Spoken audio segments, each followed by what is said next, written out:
Why is it that you copying Black American music? Tara at pag-usapan natin ang kanta With the Best dahil sa ginaya daw ang Black American music.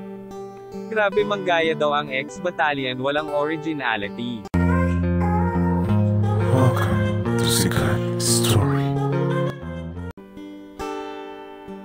Ang video at post na ito ay galing kay DJ Stan J, isang hip-hop artist na nagsalita tungkol sa panggaya ng X-Battalion sa Black American music. Ang sinabi ni DJ Stan J dito ay, Ayo, X-Battalion, get at me, man. Why is it that you copying Black American music, culture, and style? Obviously, that you refuse to work with Black bakit people. pa palaging nagkakaroon ng pangkokopya kapag nagte-trending ang X-Battalion? Ito ba ay dahil naiinit ang ilang hip-hop artist? Basahin din natin ang comment ng ilang netizens.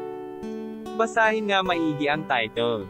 With the Best, ibig sabihin ng marami at hindi lang sila, o hindi lang ang XB, kaya nga kasama din nila ang ibang rap artist na hindi nanghihila pababa.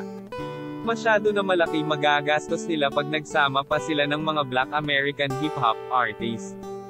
Hindi din nila sinabi na with the best sa buong mundo. Misinterpret lang yan, akala niya kasi inaanggatan ng XB yung Black hip-hop, pero meaning naman talaga ng with the best is for haters nila. Actually mataas respeto ng XB sa Black hip-hop culture. Kasi sila naman talaga nauna dyan. Sabi na madaming tatamaan sa with the best na hahaha, unexpected lang na pati nasa labas ng Pinas sa poll. Gusto lang naman ng DJ na yan kumita. Dahil pagdating sa views matik ang Pinas. Palagi na lang may gayahan pag trending ang music.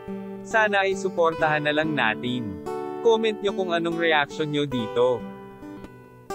Yan lang ang ating mainit na chika. Halina't mag-like, share and subscribe.